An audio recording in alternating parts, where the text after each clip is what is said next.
在宗家，宗复立和二房的子女绝对不会在一个桌子上吃饭，在一个桌子上吃饭长大，不会出现现在这个状态。抄得了架势，抄不了内涵；抄得了文字，抄不了文化，这就是差距。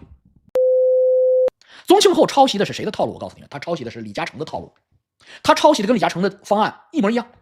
李嘉诚有2个儿子，一个叫李泽楷，一个叫李泽钜。大家知道，老大泽钜，老二泽楷，还都是一个妈生的，都是亲的。但是李嘉诚也未雨绸缪，认识到了将来一定会产生纷争，所以呢，李超人的2个儿子，老大长江黄埔、长江实业黄埔集团常识全部都给老大泽钜管，就是祖业给泽钜。老二泽楷干什么？现金给老二，现金给老二干什么？干与我主业无非是商业地产和航运无关的创新项目。比如说李泽钜开始做什么？香港的橙子电信 Orange， 就是那个时候20年以前的手机，那是风口嘛。橙子电信啊，长江生命医药啊，就做高科技投资啊，包括做互联网 IT 啊，这是李泽钜擅长的，也是李泽楷擅长的，也是李泽楷这个性格喜欢的，所以他让他2个兄弟分开。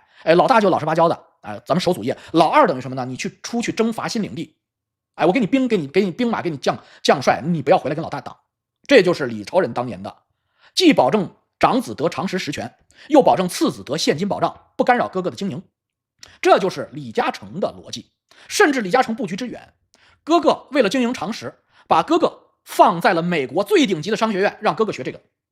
为什么？因为将来长江实业是主流的，是国际主流的，在这儿可以认识阿拉伯，认识伦敦，认识这些主流。而把弟弟放哪儿？放到多伦多的一个商学院，那个商学院是主打创新，主打这些就是非主流但那个商学院很好，但是呢，他跟哥哥上的商学院不是一个级别，甚至不是一个圈子，所以让哥哥和弟弟未来的圈子都完全隔离，物理隔离。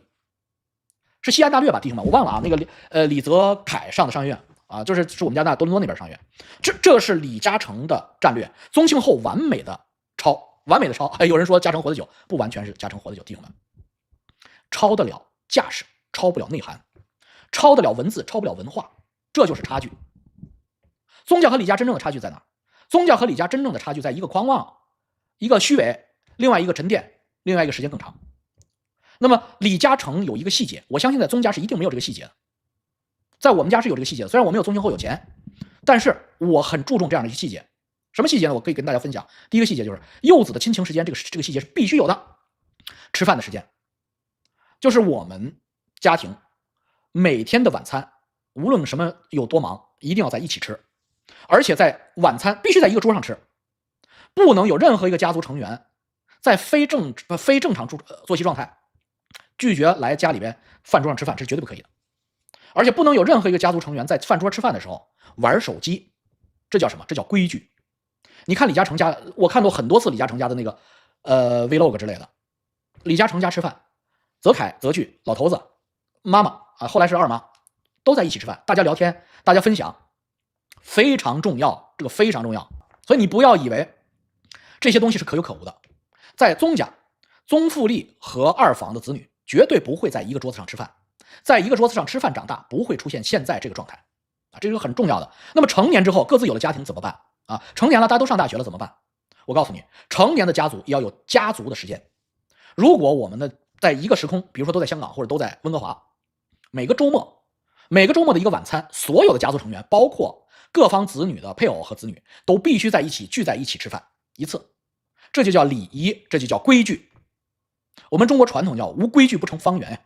中国的第一代企业家，无论他有多少钱，认识到这一点的非常之少总之我忙工作忙儿子工作忙工作忙可以理解，工作忙就让他走吧，这个不行了这些东西你没有积累，你一定会在将来出问题吃饭的时间，小时候玩手机，长大了之后呢，说忙工作忙就不回来参加家族吃饭，你这样的家族是没有凝聚力的。就像今天的宗家一样，一旦内战打起来就像何鸿燊家一样没有教养，内战打起来你死我活，互相投毒，互相制造交通事故，互相使用杀手，互相使用警方抓捕对方，互相使用私家侦探对方的隐私。你这为什么呢？没有感情就是这么简单。你回过头来，你看李嘉诚跟谁学的？李嘉诚怎么知道这些？回过头来我们看200年以前的上海开埠的时候，大概其这个时间是中英法战争中英战争，第一次鸦片战争1840年前后。1840年前后，香港开埠之前啊，1880几年上海开埠之前，这个几十年中，大量的英国的犹太、英籍的犹太人进入到中国的文化圈，开始是在香港，后来到上海，这些人交给了我们。而这些人犹太家族，尤其是以上海滩的这个所谓的这个缔造者，叫上海滩的王啊，叫沙逊啊，这个人是犹太人，英籍犹太人，沙逊家族。他们在200年以前，将近200年以前，沙逊家族当时没有那个没有什么现代的媒体啊，没有5G、4G 的。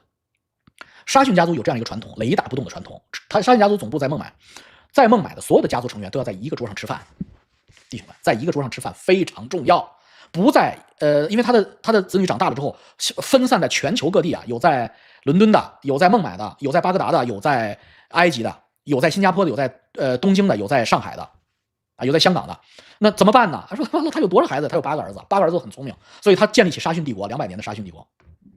沙逊家必须有比会，每周1次的比会。什么比会？因为咱们都天各一方了，小时候在一起长大吃饭，那么天各一方怎么办呢？每个星期我遇到了什么有意思的事儿，我在经营管理企业的过程中，遇到了什么东西，或者遇到什么挑战，有什么样的心得，哎，我在上海，我在香港，或者我在东京遇到了什么样本地的好玩的事儿，要写下来长信，开始是快传邮寄，后来是电报拍发，集中在孟买老爷子那儿沙逊花园里边，每天大家分享阅读啊，就类似于比会。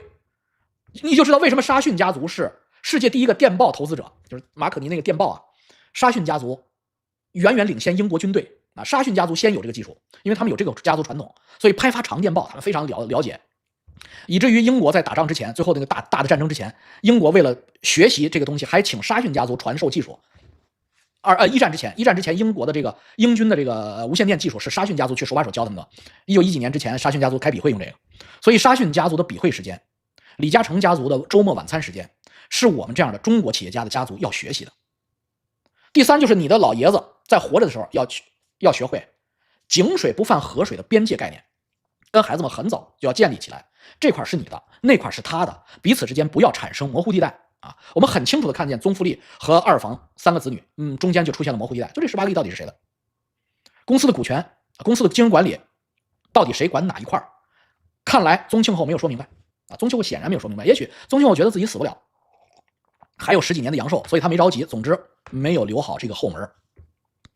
那么说这个我觉得我最有发言权啊，作为家族资产家族信托，我肯定我比这些普通 YouTuber 要有发言权多了。我当时来温哥华，我第一件事就是做家族信托。温哥华能讲流利国语的律师事务所做家族信托的，我当时都认识了。